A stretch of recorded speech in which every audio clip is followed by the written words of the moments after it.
Pengertian teks drama, suatu teks yang menggambarkan kehidupan atau watak manusia melalui tingkah laku atau akting yang dipentaskan. Drama juga diartikan sebagai karya seni yang dipentaskan.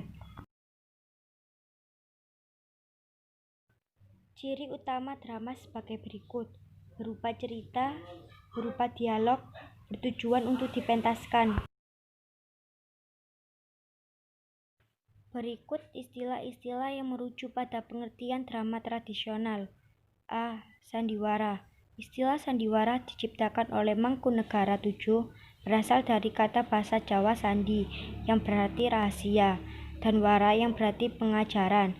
Oleh Ki Haji Dewantara, istilah sandiwara sebagai pengajaran yang dilakukan dengan belambangan, secara tidak langsung.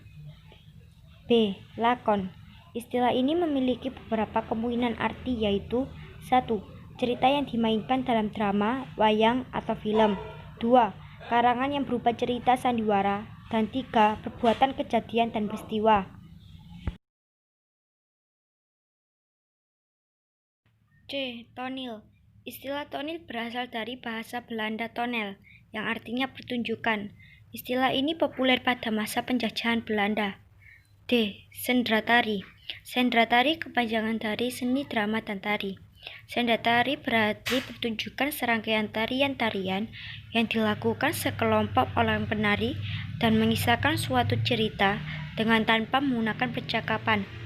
E. Tablo. Tablo merupakan drama yang menampilkan kisah dengan sikap dan posisi pemain dibantu oleh pencerita. Pemain-pemain tablo tidak berdialog. Unsur-unsur teks drama. A. Tema. Tema adalah inti drama. Tema merupakan jawaban pernyataan bercerita tentang apa drama itu. B. Alur. Alur adalah rangkaian peristiwa dan konflik yang menggerakkan jalan cerita. Alur drama mencakup bagian-bagian: 1. Pengenalan cerita, 2. Konflik awal, 3. Perkembangan konflik, dan 4. Penyelesaian. C. Penukuhan. Penukuhan merupakan cara pengarang di dalam menggambarkan karakter tokoh. Tokoh yang didukung oleh latar peristiwa dan aspek-aspek lainnya akan menampilkan cerita dan pesan-pesan yang disampaikan. Berdasarkan perannya, tokoh terbagi atas tokoh utama dan tokoh pembantu. 1. Tokoh utama adalah tokoh yang menjadi sentral cerita dalam pementasan drama. 2. Tokoh pembantu adalah tokoh yang dilibatkan atau dimunculkan untuk mendukung jalan cerita dan memiliki kaitan dengan tokoh utama. D. Dialog. Dalam sebuah dialog itu sendiri, ada 3 elemen yang tidak boleh dilakukan. Ketiga elemen tersebut adalah tokoh, wawancang, kramagung. 1. Tokoh adalah pelaku yang mempunyai peran yang lebih dibandingkan pelaku-pelaku lain. Sifatnya protagonis atau antagonis. 2. Wawancang adalah dialog atau percakapan yang harus diucapkan oleh tokoh cerita.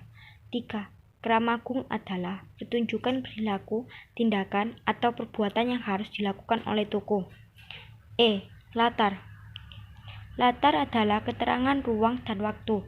Penjelasan latar dalam drama dinyatakan dalam pertunjukan pementasan. F. Bahasa. Bahasa adalah media komunikasi antar tokoh. Bahasa juga bisa menggambarkan watak tokoh, latar, ataupun peristiwa yang sedang terjadi. G. Amanat. Pesan yang ingin disampaikan melalui cerita. Menafsirkan kembali isi drama. 1. Drama dalam tayangan sehari-hari. 2.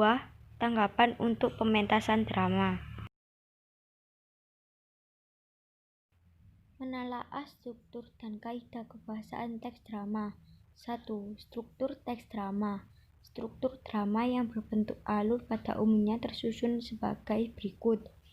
A. Prolog merupakan pembukaan atau peristiwa pendahuluan dalam sebuah drama atau sandiwara. B. Adegan merupakan bagian dari babak yang dibatasi oleh perubahan peristiwa yang berkaitan dengan hadir atau perginya satu atau lebih tokoh. C. Dialog merupakan media kiasan yang melibatkan tokoh-tokoh drama yang diharapkan dapat menggambarkan kehidupan dan watak manusia, problematik yang dihadapi, dan cara manusia dapat menyelesaikan persoalan hidupnya. Di dalam dialog tersaji urutan peristiwa yang dimulai dengan orientasi, komplikasi, sampai dengan resolusi. 1. Orientasi adalah bagian awal cerita yang menggambarkan situasi yang sudah atau sedang terjadi.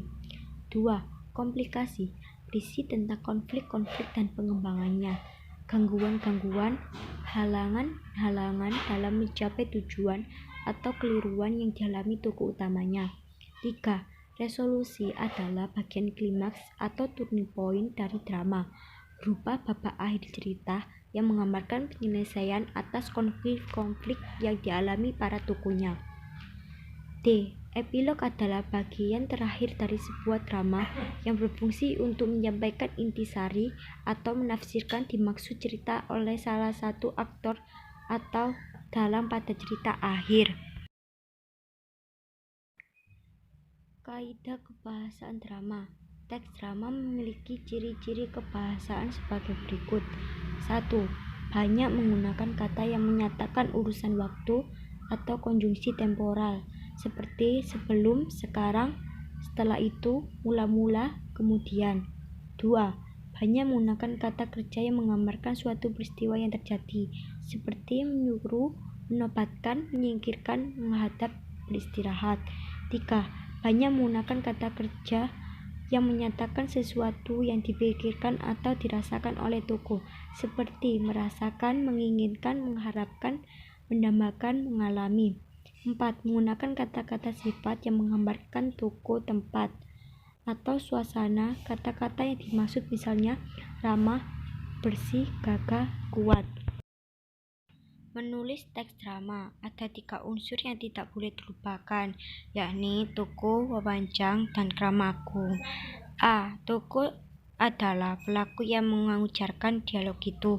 B. Wawancang adalah dialog itu sendiri atau percakapan yang dianjurkan oleh tokoh. C. Kramagung adalah pertunjukan perilaku, tindakan, atau perbuatan yang harus dilakukan oleh tokoh.